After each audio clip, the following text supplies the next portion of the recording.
जय हिंद। मैं नशी न्यूज़ अंडमान 24/7 में आप सभी का स्वागत करती हूँ। आपने अक्सर हमारी चैनल में देखा है कि हमारा जो ये जीबीपंत अस्पताल है, इसमें कई सारे केसेस है जो अंशुमन जी द्वारा हमेशा सामने आया करते हैं। इसी तरह आज भी अंशुमन जी हमारे साथ बने हुए हैं ताकि कुछ मुद्दे हैं जिन पर वो बात करना चाहते हैं। आपने देखा है कि कैसे उन्होंने, अगर कोई यहाँ तकलीफ में भी होता है तो अंशुमन जी कैसे उनकी साथ देते हैं। अगर बात बाहर ले जाना हो, ब्लड डोनेट करना हो, ऐसे कई तरह के जो काम है वो हमेशा अक्सर करते रहते हैं। तो आज हम उनसे भी जानना चाहेंगे तो कि क्या मुद्दा है जो आज वो हमारे सामने रखने जा रहे हैं। जय हिंद सर। जय हिंद।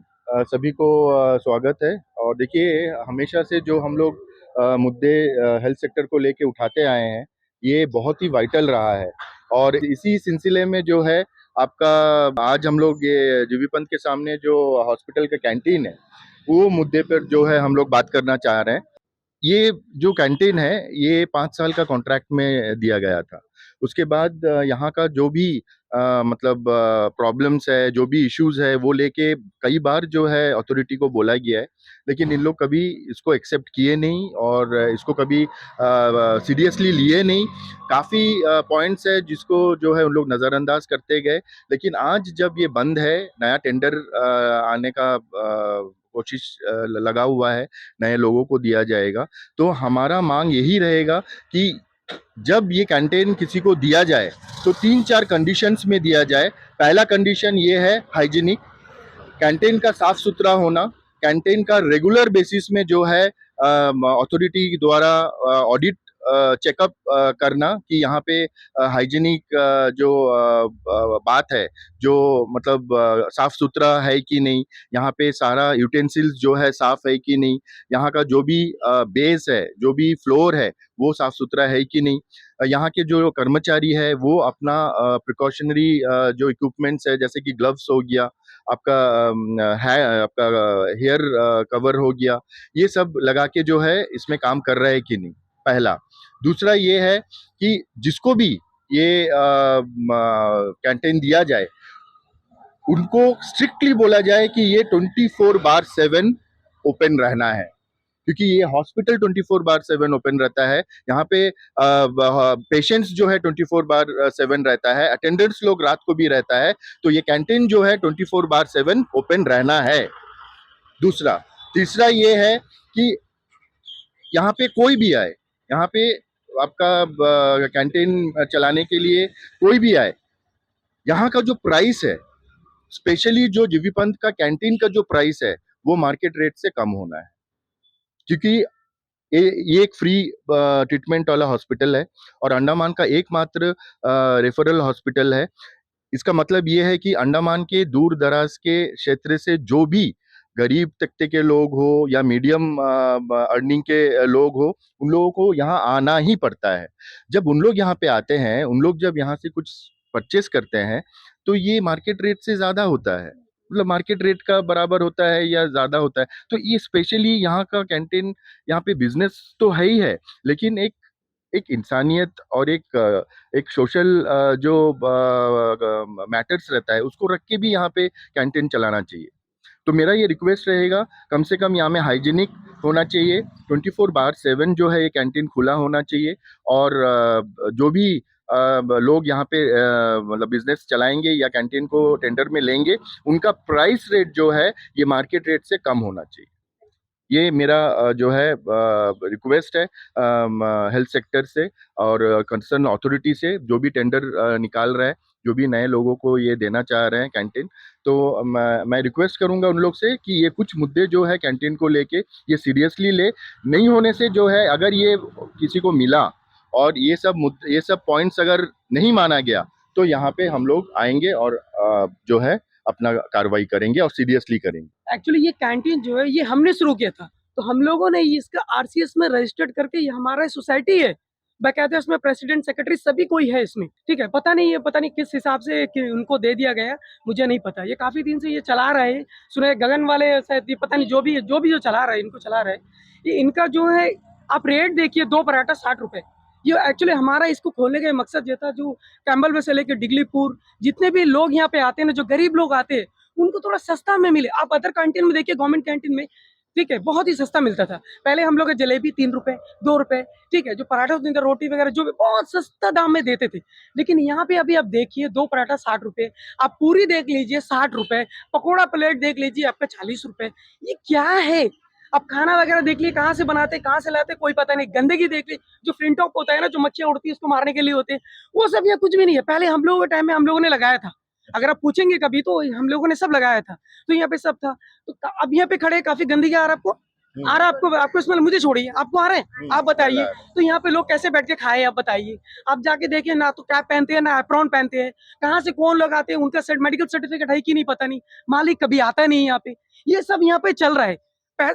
पहले बात तो यहाँ पे रेट बहुत ही कम होना चाहिए, और जब हमारा आरसीएस में रजिस्टर्ड था, आप देख लीजिए, तो हमें देना चाहिए। क्या जरूरत है बाहर के दे दिए? अच्छा, और अब कैसा हमारा रजिस्टर्ड में है, हमारा ये डिमांड भी है कि ये 24/7 ओपन रहे। ओपन रहे। उसके और क्या है कि हमारा जो स्टाफ जो भी यहाँ पे जो जॉब करते हैं, हम लोग जो भी है, या जो भी पेशेंट है, जो जितने जो भी अटेंड रहे हैं, उनका जो है, उनको एक जैसे ऑनलाइन होता है ना कि उनको अंदर मिल जाए। अभी जैसे स्टाफ है वो तो छोड़ के नहीं आ सकते, तो वो अंदर भी कम से कम ऐसा सिस्टम है। ये तो छोड़िए, हम लोग आने के बाद में स्टाफ है, भाई हमारी ड्यूटी हमें थोड़ा जल्दी दीजिए, वो भी नहीं देते। इन लोग अपने ही करते रहते हैं, ऐसे ही चल रहा है। बहुत ही बुरा कंडीशन है, इनको नहीं देना चाहिए। टोकन लेने के बाद आधा घंटा वेट करना पड़ता है, उसके बाद जाके नाश्ता मिलता है। इधर पेशेंट जाके भूखा में रहता है। आज हम लोग यहाँ पे आए हैं तो देखिए सब लोग खुद ही से आ रहे हैं यहाँ पे। आप बताइए, इनको क्या फूड इंस्पेक्टर नहीं है यहाँ पे? कहाँ जाएगा वो क्या आकर के अंदर में देखना नहीं है कि भाई क्या चल रहा है? आप देखिए पूरा पानी पानी, इसके अंदर से काकरूस सब चलती है। आप ये सामने आपको पेंटिंग दिख रहा है, बट आप बैक साइड जाके देखिए। यहाँ हमें कैंटीन बनाया, जब कैंटीन में मांगता हम लोग को गंजी खाना, खिचड़ी। आप लोगों को जो है यहाँ पे जो काम के लिए बुलाया गया था, मैं जिसके लिए आया था, वो देख के स्टाफ लोग भी आके बात कर रहे हैं। मतलब ये समझना चाहिए कि हेल्थ सेक्टर के लोग ही त्रस्त है इससे। यहाँ का जो भी रवैया रहा है हेल्थ सेक्टर का, यहाँ का जो मुखिया रहा है, उनका जो रवैया रहा है, उनका जो प्रोसीजर रहा है, वो फेलियर है। मेरे को एक पॉइंट बता दीजिए हेल्थ सेक्टर का, अंडमान एंड निकोबार में, कि वो जनरल पब्लिक या गरीब पब्लिक या फिर जो कंसर्न पेशेंट्स है उनको मद्देनजर रखते हुए जो है रूल्स एंड रेगुलेशन बनाया गया। यहाँ पे रूल्स एंड रेगुलेशन बनाया जाता है, हम जैसे लोग जो हकीकत को सामने लाने का कोशिश करते हैं उनको डिफेम करना, उनके ऊपर इल्जाम लगाना, उनको फेक ब्लेम करना और उनको जितना हो सके दूर रखना। कौन है हम लोग? हम लोग है anti social elements for them.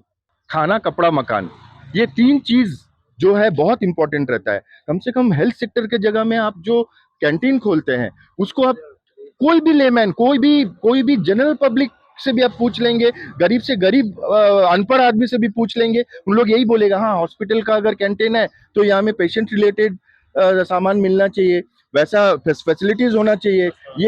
ये बाहर का बाजार का मार्केट में और हॉस्पिटल का कैंटीन में फर्क क्या रह गया भाई?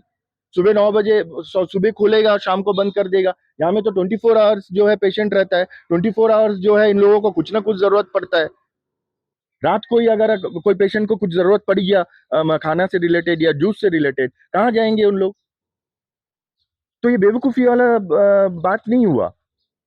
आप हॉस्पिटल के सामने में कैंटीन रख रहे हो लेकिन कोई फैसिलिटीज आप पेशेंट्स के लिए नहीं रख रहे हो, ये सब बिजनेस के लिए छोड़ रहे हो, तो कहाँ से चलेगा भैया? सर मैं एक और चीज़ पूछना चाहूँगी, जैसे हम देख रहे हैं कैंटीन के बगल में जो है ये भारतीय जन आयुषादी केंद्र खुला हुआ है। हमें दिख रहा है कि हम जब यहाँ एंटर करे तो हमें दिखा कि वहाँ कोई स्टाफ वगैरह नहीं है, शटर आधा गिरा हुआ है, तो मैं दवाई भी नहीं दिख रहा है सर। नहीं, ये एक्चुअली बनाया गया है ताकि कुछ ना रहे, और यहाँ पे मोदी जी का जो है फोटो लगा के और मोदी जी को एक धब्बा जैसा रिप्रेजेंट करे। ये तो मतलब इतना मतलब डेंजरस बात है हमारे एडमिनिस्ट्रेशन के लिए, मतलब तरफ से, कि हमारे जो प्रधानमंत्री है उनके द्वारा शुरू किया गया प्रधानमंत्री जन औषधि केंद्र में एक औषध नहीं है। आप प्लीज आप थोड़ा ले लीजिएगा, अंदर में बाहर से ही ले लीजिए। एक देखिए खाली है, ठीक है, उससे अच्छा यहाँ में कुछ जू जैसा बना के चिड़िया उड़िया रख देने से कम आते जाते लोगों का टाइम पास हो जाएगा। और भी ऐसे मुद्दे हैं जो अंदर, मतलब आप अगर बताए कि। जी, यहाँ पे जैसे कि आप देखिए यहाँ पे जो चाइल्ड वार्ड है ना, चाइल्ड वार्ड, NICU, छोटे छोटे न्यूबॉर्न बेबीज रहते हैं। आप देखिए यहाँ में हमें अंदर नहीं जाने देता है, उसका पूरा सम्मान हम लोग करते हैं। जैसे कि जीवी पंथ के अंदर का जो हाल रहता है उसका एक एग्जांपल हम फिर से आपके समक्ष रखना चाहेंगे कि यहाँ में जो एनएसयू है, जो आपका चाइल्ड केयर है, ठीक है, जो न्यूबॉर्न बेबीज को जहाँ पे रखा जाता है अपना मदर के साथ में, वो जगह का हालत इतना खराब है, हमें तो अंदर नहीं जाने दिया जाता है। हमें जाने नहीं दिया जाता है। उसका कारण हम लोग जो समझते हैं वो सोच के जो हम लोग नहीं जाते हैं, फोर्स भी नहीं करते हैं, क्योंकि ये एक रूल्स है। क्योंकि हम लोग बाहर से आते हैं, न्यूबॉर्न बेबीज रहता है, उनको इन्फेक्शन का डर होता है, उनका तबीयत खराब होने का डर रहता है, तो इसीलिए हम लोग खुद से भी नहीं जाते हैं। लेकिन अंदर में क्या चल रहा है, इसका पुख्ता प्रूफ विथ वीडियोग्राफी, फोटोग्राफी तो मेरे पास नहीं है, लेकिन मैं आपको गारंटी के साथ बोल रहा हूँ, न्यूबॉर्न बेबीज के जो रखने का जो बेड्स रहता है छोटा छोटा, उसके ऊपर से बड़ा बड़ा चूहा दौड़ता है, और एक दो नहीं, काफी सारा चूहा जो है ये वार्ड के अंदर में है। आप सोचिए न्यूबॉर्न बेबीज रहता है, हमें अंदर नहीं जाने देता है क्योंकि हमसे इन्फेक्शन आएगा, और वो सैनिटाइज चूहा रहता है, ठीक है, वो हेल्दी चूहा रहता है जो न्यूबॉर्न बेबी को इम्यून उनका बढ़ाएगा, उनका जो है हेल्थ को खराब नहीं करेगा और भी अच्छा करेगा। तो ये कहाँ का हेल्थ सेक्टर है, कौन सा दुनिया से जो ऑफिसर्स लोग आके ये चेक करते हैं, जो इंस्पेक्शन टीम है उन लोग मतलब अपना ऑडिट रिपोर्ट लिखते हैं, टोटली बोगस, फेक। ये मैं सीरियसली बोल रहा हूँ, अगर मुझे प्रूफ में उतरना पड़े, मैं खुद ही कैमरा लेके अंदर जाके मैं वीडियोग्राफी करूंगा, चाहे मेरे को पात्रापुर जेल में भेजना पड़े। हम लोग रेडी है, हम लोग सब करने के लिए रेडी है, लेकिन हम लोग भी एक जिम्मेदार नागरिक है, लोगों के भलाई के बारे में सोचते हैं। यहाँ तक कि यहाँ में जो स्टाफ्स रहते हैं वो भी हमारे आइलैंडर्स है, बस फर्क यही है कि उन लोग बोल नहीं सकते हैं, हम लोग बोल सकते हैं। तो ये चीज़ को सीरियसली ले, ठीक है। यहाँ पे जो चाइल्ड केयर वार्ड है उसके अंदर में जो सैनिटाइज वाला चूहा सब घूम रहा है, इसको हटा ही दे। वैसा सैनिटाइज चूहा वहां में रख के कोई फायदा नहीं है। उससे अच्छा आपका पूरा ध्यान जो है वार्ड का साफ सुथरा, वार्ड का हाइजीनिसी, ठीक है, और वहाँ का जो भी मतलब रॉन्ग बात, जो गलत चीज नजर आता है, उसको जल्द से जल्द दूर कर। और एक बात है, जो लेबर वार्ड है वहाँ पे जो है हमें भी अंदर नहीं जाने देता है, उसका सम्मान हम लोग करते हैं, लेकिन अंदर में जो हालत रहता है उसके बारे में बोलने के लिए कोई है ही नहीं। जबकि जबकि हमें पता है, हमारे पास सारा इन्फॉर्मेशन आता है, हमारे पास पेशेंट्स का इन्फॉर्मेशन आता है, हमारे पास पेशेंट का जो है अटेंडर्स का कंप्लेंट्स आता है, लेकिन हमारे पास जो है लाइव प्रूफ नहीं रहता है, क्योंकि हमें अंदर नहीं जाने दिया जाता है। वार्ड आपका जो लेबर वार्ड के अंदर में जो बाथरूम है उसका साफ सफाई होना बहुत जरूरी है, क्योंकि हम एक बार गए थे, वहां पे आपका यूरिन का स्मेल आ रहा था वार्ड से। मुझे ये मेरा अपना पर्सनल एक्सपीरियंस है। दूसरा, यहाँ पे जो भी सीजरिन होता है, यहाँ में जितना भी सीजरिंग से जो है बच्चा पैदा किया जाता है, डिलीवरी होता है, मैक्सिमम मोर देन मतलब 50% ऑफ पेशेंट्स जो है सफर करता है। जिनका नॉर्मल डिलीवरी होता है उसके लिए यहाँ में बहुत अच्छा हो मतलब हेल्दी ट्रीटमेंट होता है। लेकिन जो सीजरिन वाले लोग आते हैं, मैक्सिमम लोग या तो स्टिच खुल जाता है, स्टिच में इन्फेक्शन हो जाता है, यहाँ तक कि मदर को सिजरिंग के कारण जो प्रॉब्लम होता है, उसके कारण जो न्यूबॉर्न बेबी हेल्दी होता है वो भी 2 दिन बाद जो है बीमार हो जाता है, क्योंकि वो इन्फेक्शियस जो मदर रहता है उनसे जो है बच्चा को भी इन्फेक्शन होता है। तो ये सब चीज क्या हमें बोलना पड़ेगा? ये सब चीज क्या मतलब बाहर वाला को आके चिल्ला चिल्ला के बोलना पड़ेगा? जो कंसर्न लोग हैं उन लोगों के पास में दिमाग नहीं है, उन लोगों के पास में एजुकेशन नहीं है, उन लोगों के पास में ये दिमाग नहीं है कि हम कैसा हाइजीन मेंटेन करें। खास करके ये लेबर वार्ड, आपका चाइल्ड वार्ड, ये सब कितना वाइटल सेक्शंस रहता है एक हॉस्पिटल का। सर एक और सवाल करना चाहूँगी, जैसे अभी आपने लेबर वार्ड के बारे में कहा, एनआईसीयू के बारे में कहा, तो अगर आप देखेंगे लेबर वार्ड से जो एनआईसीयू का डिस्टेंस है जी वो काफ़ी ज़्यादा है। जी तो अभी अगर एक मदर को जिसका बेबी एनआईसीयू में अगर उसको फीड करना है और वो उनका डिलीवरी अभी हुआ है, तो शायद उनको कुछ टाइम रेस्ट के लिए दिया भी जाता है। तो क्या है कि वो जो मिल्क होता है उसे टिफिन में ले जाकर दिया जाता है, लेकिन हाँ, लेकिन स्टिल सर कि माँ को जो अपने बच्चे से मिलना होता है, तो वो इतना लॉन्ग डिस्टेंस ट्रैवल कर कर, सीढ़ी चढ़कर, ऊपर चढ़कर फिर जाके वो अपने बच्चों से मिलेगी। अगर कुछ ऐसा हो कि एनआईसीयू और जो लेबर वार्ड हो वो ऊपर नीचे पास-पास। पास पास हो, तो वो ज़्यादा बेटर रहेगा। इस बारे में आप क्या क्या कहना चाहिए? हम आपके दिमाग में आता है, लेकिन जिन लोग मतलब यहाँ पे संभाल रहे हैं, जिन लोग ऑथोराइज्ड लोग हैं, उन लोगों को दिमाग में आता नहीं है, क्योंकि उनको इससे कोई लेना देना नहीं है।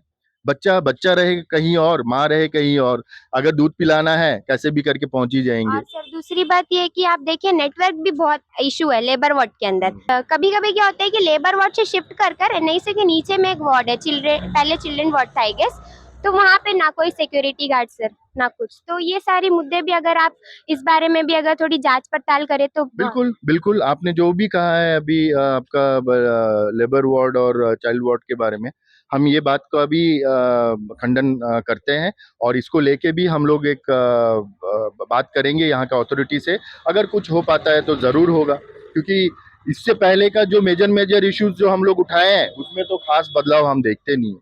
तो आप किस एक्सपेक्टेशन से इन लोग से उम्मीद करेंगे कि भैया हाँ हम जो बोल रहे हैं वो होगा? सबसे बड़ा बात है कि इनको ये पहले समझना है कि हम जो बोल रहे हैं वो वाकई में जेन्युइन है। ये हम लोग मनगढ़ंत कहानी आके यहाँ पे अपना दिन रात एक करके यहाँ पे नहीं बोल रहे हैं। यहाँ पे जो हो रहा है, जो फैक्ट है, फैक्ट चेक उन्हीं लोग करे ना भाई। यहाँ पे सबसे बड़ा बात डॉक्टर्स नहीं है, यहाँ पे जो स्टाफ्स है वो स्टाफ्स को रगड़ा के काम किया जाता है। उन लोग भी इंसान है, उन लोगों का मेंटल स्टेटस भी स्टेबल नहीं रहता है, तो गलतियां तो होगी। तो ये सारा चीज को लेके ऑल टोटल मेरा ख्याल से पूरा अंडमान एंड निकोबार का हेल्थ सेक्टर को रिवाइव करना चाहिए। एक ऐसा इंसान को रिस्पॉन्सिबिलिटी लेना चाहिए जो ये चीज को बारीकी से देखे और नुक्स टू नुक्स जो है इसको ठीक करे। वरना अंडमान में इंसान सेफ नहीं है, इंसान का हेल्थ ठीक नहीं होगा। और यहाँ पे जो है हर दिन ऐसे ही मीडियाज आएंगे, हम जैसे लोग आएंगे, गाली गलौज होगा, झगड़ा होगा, बाताबोती होगा, बस फिर ठंडा बस्ता में रखा जाएगा। लेकिन असली जो बात हम लोग कर रहे हैं कि इसको सुधारे कब, इसको सुधारेगा कौन? यहाँ का एलजी, यहाँ का चीफ सेक्रेटरी, यहाँ का जो भी हेल्थ सेक्रेटरीज क्या कर रहे हैं? वो जो पोस्ट है, उनका जो चेयर है, उनका क्या क्या क्या इंपॉर्टेंस रहा है? यहाँ में नेफ्रोलॉजिस्ट नहीं है, लेकिन डायलिसिस में जो है पेशेंट्स आ रहा है, हाँ उनको दवाई भी लिख के दे रहा है। ये जो है विदाउट नेफ्रोलॉजिस्ट जो है, जनरल डॉक्टर्स जो भी यहाँ पे अवेलेबल डॉक्टर है उनके द्वारा किया जाता है। और ये कितना सही है, ये कितना वैलिड है, ये आप खुद ही समझ सकते हैं। ठीक है, तो अंडमान एंड निकोबार ये भगवान भरोसे चलने वाला जगह है, और खास करके हमारे हेल्थ सेक्टर जो इतना सोसाइटी के लिए इतना वाइटल एक सेक्टर है, ये भी भगवान भरोसे ही चल रहा है। यहाँ के कुछ डॉक्टर्स है जो, और डॉक्टर्स और कुछ स्टाफ्स है जिन लोग अपना इंसानियत के खाते नाते जो है, इन लोग अपना जो है 100% दे के जो है लोगों का भला करने का कोशिश करते हैं, तभी चल रहा है। अदरवाइज इसके भरोसे में अंडमान में चलना मुश्किल ही है, लेकिन कोई और ऑप्शन है ही नहीं। अंडमान में हॉस्पिटल बोलने से जीवीपंथ छोड़ के और कौन सा हॉस्पिटल है? या तो प्राइवेट में जाइए, हजारों लाखों रुपया यहीं पे आप खर्चा करिए। अगर मुझे ये भी लगता है कि अगर G B Pant hospital free of cost treatment देता है, इसीलिए यहाँ का मैनेजमेंट का ये रवैया है हमारे आम जनता के साथ में, तो मैं 100% मैं रिक्वेस्ट करूंगा कि इसको एटलीस्ट सब्सिडाइज्ड पेमेंट बेसिस में ये हॉस्पिटल को चलाया जाए। हम टैक्स दे रहे हैं, मेरे को तकलीफ हो रहा है, हम यहाँ में अकेला आके बात कर रहे हैं, यहाँ पे हजारों लोग देख रहे हैं, सबका टैक्स यहाँ पे लग रहा है, कोई आके बात कर रहा है क्या? तो इन लोग क्यों परवाह करें? लंबा लाइन मिलता है, दवाई नहीं मिलता है, डॉक्टर्स नहीं मिलता है, ट्रीटमेंट जो है नेग्लिजेंट रहता है, यहाँ का स्टाफ जो है त्रस्त रहते हैं, परेशान रहते हैं, वो कहाँ से अपना 100% एबिलिटी दे सकेंगे यहाँ का ट्रीटमेंट के लिए? भैया ये बहुत सीरियस मैटर है, हम बार बार बोले जा रहे हैं। भले ही ये फ्री ऑफ, अरे फ्री में क्या आप जहर दोगे? फ्री में क्या आप मेरा जान लोगे? ये कोई मतलब नहीं हुआ। तो ये चीज को सीरियसली ले, मैनेजमेंट समझे, वरना आने वाला दिन में ऐसा है और भी लोग आएंगे और भी लोग जुड़ेंगे जिससे उनको बहुत परेशानी होगा। हमारा नाम आशीष विश्वास, मैं डिगलीपुर में रहने वाला है। मेरा फादर को एक्सीडेंट हुआ है, गिर के जो है यहाँ में शोल्डर छूट गया है, तो उनका 86 उम्र है।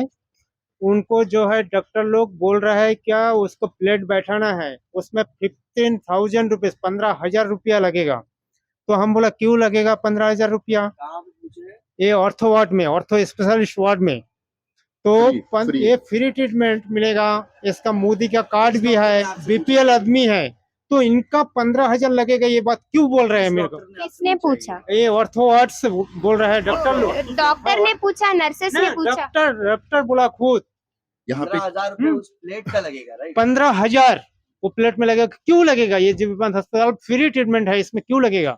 मेरा टैक्स बात का कहने पैसा का है बात ना। है ये, मेरा फादर को लेके मैं झेल रहा हूँ। हाँ, हाँ। ये तो टैक्स हमारे इन्हीं के टैक्स से चल और रहा ये है लेके ना। मैं बात भी किया है असिस्टेंट डिप्टी डायरेक्टर को, फिर ये लोग बोलता उम्र हो गया, ठीक है आप नहीं कराने से नहीं कराया, फिर बाद में हम छोड़ दिया, प्लास्टर करके हम घर में तो निकल। सर नहीं कराना क्यों है? जब डॉक्टर ने खुद ही कहा आपको कि प्लेट लगाना पड़ेगा, तो नहीं कराने का मुद्दा ही कहाँ से आता है? वो पैसा कहाँ से देगा गरीब आदमी? 15,000 20,000 रुपये कहाँ से देगा? तो पैसा क्यों ही लगेगा सर? क्यों आप लोग लगेगा वो तो हमको मालूम नहीं है, वो तो आप लोग को ही पता है, आप लोग पूछिए यहाँ डीएसएस पे का। जो दिन पे हाँ, काफी सारे सेक्रेटरी accident मैडम होते से हैं, पूछिए, काफी सारे डायरेक्टर का surgeries हेल्थ का कराए जाते हैं, सेक्रेटरी है, उनसे तो आईएएस पैसे नहीं ऑफिसर है, मिलते। उनसे पूछिए। यहाँ पे आपका तानाशाह जो बोलते हैं ना, देखिए अंग्रेज चले गए, लेकिन ऐसे डिपार्टमेंट्स, ऐसे सेक्टर्स छोड़ के गए हैं जो आज भी वही रूल्स अपना रहे हैं। आप यहाँ में देखिए, ये प्रधानमंत्री जन औषधि केंद्र है, यहाँ में बोर्ड भी लगा हुआ है। आप मेरे को बताइए जन औषधि केंद्र का काम क्या है, किस पर्पज से प्रधानमंत्री जो है गरीब आम जनता के लिए इसका जो है प्रावधान रखा था। यहाँ पे एक दवाई नहीं है, एक जगह में एक दवाई का स्ट्रिप नहीं दिख रहा है आपको, बल्कि यहाँ में स्टाफ भी नहीं है। तो आप सोचिए यहाँ का क्या हालत है। ये प्रधानमंत्री का इंसल्ट नहीं है तो क्या है? ये लड़ाई सिर्फ मेरा नहीं है, आपका नहीं है, ये लड़ाई पूरा आइलैंडर्स का है। ये पूरा आइलैंडर्स को सामने आना चाहिए। मेरा उम्मीद यही है कि सब आएंगे एक साथ और यहाँ पे जो है एक सकारात्मक जो है कार्रवाई होगा और जो मतलब प्राइमरी रिक्वायरमेंट है हमारे हेल्थ सेक्टर का, वो सब पूरा होगा। जैसे कि डॉक्टर्स पहले यहाँ पे फुलफिल करना, प्रॉपर स्टाफ्स रहना, कोई एक दो स्टाफ रख के उनके ऊपर में बर्डन नहीं करना, उसके बाद इक्विपमेंट्स का यहाँ पे सही से मुहैया करवाना, ठीक है, यहाँ का मैनेजमेंट सिस्टम, यहाँ का साफ सुथरा जो माहौल है उसको बरकरार रखना और यहाँ पे एक ट्रांसपेरेंसी मेंटेन करना। और सबसे बड़ा बात है, यहाँ के कुछ स्टाफ्स है, यहाँ के कुछ जेआरस है, यहाँ के कुछ सिक्योरिटी गार्ड्स है, जिनका रवैया, जिनका बातचीत से जो है आम जनता को, पेशेंट्स को बहुत हर्ट होता है।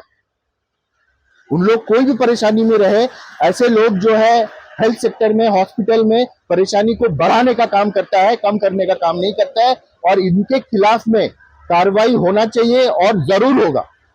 अगर मैनेजमेंट नहीं काम करेगा तो हम लोग जैसे इंसान लोग करेगा, भले उसके लिए हमें कुछ भी झेलना पड़े। We are ready. जैसे कि आपने सुना, अंशुमन जी ने यहाँ पे काफी सारे मुद्दे हैं जिन पर बात करी। स्पेशली जो कैंटीन, हमारे जो जीबीपंथ अस्पताल है ठीक उसके सामने पड़ता है और इसी कैंटीन पर यहाँ के जितने पेशेंट्स होते हैं, अटेंडर होते हैं, मेडिकल स्टाफ होते हैं, ये सब इन पर ही निर्भर रहते हैं। यहाँ से खाना पीना लेते हैं, पानी बोतल्स लेते हैं, जितने भी अपनी ज़रूरत की सामान है वो सब वो यहीं से लिया करते हैं।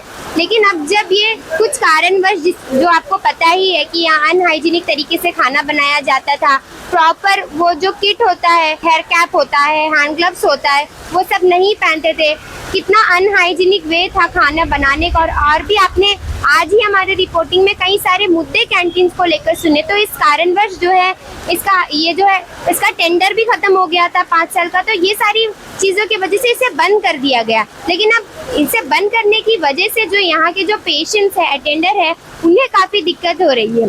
तो हम एडमिनिस्ट्रेशन से गुजारिश करते हैं कि ये जो मुद्दा जो आज रखा गया है स्पेशली कैंटीन का, उस पर थोड़ी नज़र डालें, जल्द से जल्द इस कैंटीन के टेंडर को निकालें और ऐसे लोगों के हाथ में ये कैंटीन को सौंपे जो इसे अच्छे से चलाए, जो 24/7 इस कैंटीन पर बैठे रहे, ताकि यहाँ के पेशेंट और अटेंडर को अगर कोई भी तरह की ज़रूरत की सामान हो, खाना पीना हो या कोई भी जनरल नीड हो तो उसे फुलफिल कर पाए। हम ऐसा इसलिए कह रहे हैं क्योंकि अगर इस कैंटीन में जो है सही तरीके से खाने की प्रबंध होगी, जैसे यहाँ के जितने भी पेशेंट्स है, पेशेंट्स के लिए जो खाना बनाया जाता है, अगर उसका प्रबंध होगा तो क्या है कि जो दूर दराज से लोग यहाँ आते हैं उन्हें दिक्कत नहीं होगी। आप खुद ही सोचिए कितनी ज़्यादा दूर से, डिगलीपुर से, हडबे से, निकोबार से, इतनी दूरी तय कर वो यहाँ जीबीपंथ आते हैं।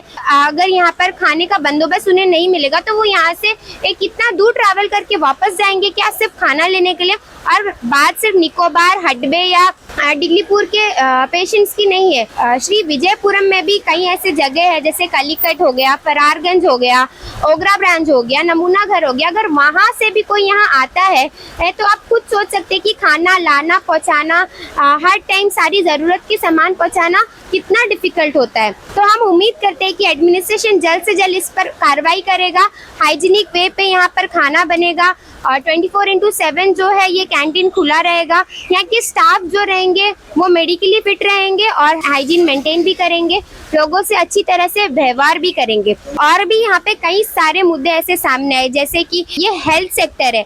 आपको पता ही है कि कोई भी चीज़ का एक पॉजिटिव और एक नेगेटिव साइड होता है, पर हमें जहाँ तक लगता है हेल्थ सेक्टर में अगर सिर्फ और सिर्फ पॉजिटिव साइड मिले तो ही अच्छा है, क्योंकि अगर हेल्थ सेक्टर में नेगेटिविटी मिलना शुरू हो गया तो आप सोच सकते हैं कि हेल्थ सेक्टर का हाल क्या होगा। और कुछ ऐसे ही हाल हमारे जीबीपंथ का हो चुका है। चूहे जो है NICU जो कि इतना साफ होना चाहिए, जो इन्फेंट होते हैं, आपको पता ही होगा कि इन्फेंट का स्किन कितना सेंसिटिव होता है, उनका इम्यून सिस्टम कैसा होता है, उनको जो है बीमारियां जल्दी अफेक्ट करती है। तो अगर चूहे उनके बेड के ऊपर से जाएंगे, उनके जो NICU के अंदर अगर चूहे यहाँ वहाँ दौड़ेंगे, तो आप सोच सकते हैं कि वो NICU में बच्चे रहना कितना सेफ है। एक जो फादर होते हैं, हम देखते हैं NICU के सामने आकर तरस जाते हैं, वो अपने बच्चों से नहीं मिल पाते, सिर्फ इस कारणवश क्योंकि अंदर अगर वो जाएंगे तो शायद इन्फेक्शन का खतरा हो सकता है, क्योंकि वो बाहर से आते हैं। इस मुद्दे पर अंशुमन जी ने सही किया। तो जो अंदर के जो चूहे हैं वो क्या वो फुल्ली सैनिटाइज है? हाँ, वो क्या बहुत अच्छे हैं? नहीं, बिल्कुल भी नहीं। तो हम चाहते हैं कि जो हेल्थ सेक्टर है, ये एडमिनिस्ट्रेशन है, हेल्थ सेक्टर से जुड़े जितने भी लोग हैं, सब ये सारी चीज़ों पे ध्यान दें, क्योंकि हेल्थ हमारे लिए बहुत ज़्यादा इम्पोर्टेंट है और एक मात्र जीबीपंथ हमारे पास सहारा है। जिनके पास पैसे है वो प्राइवेट सेक्टर ऑप्ट कर लेंगे, लेकिन आप खुद सोचिए जिनके पास पैसों की कमी है वो कहाँ जाएंगे? इस चूहों के बीच में, यहाँ इतनी गंदगी के बीच में, ये सारे मुद्दों पर एडमिनिस्ट्रेशन बिल्कुल ध्यान दे। एडमिनिस्ट्रेशन से इससे पहले भी कई बार गुजारिश की गई और उन्होंने अपना काम बखूबी किया है। हम उम्मीद करते हैं कि आने वाले समय में भी ये सारे मुद्दों पे वो ध्यान देंगे और जल्द से जल्द इस पर कार्रवाई करेंगे। ये जो आज यहाँ पे जो मुद्दा उठाया गया उसके लिए हम बहुत धन्यवाद करते हैं अंशुमन जी को, जो सामने आकर जिन्होंने आवाज़ उठाया और इतना कुछ कहा। और इसी के साथ आज की इस कड़ी से मैं विदा लेती हूँ। कैमरा पर्सन आफ्ताब के साथ मैं नशीन, न्यूज़ नमान 24/7 से। जय हिंद।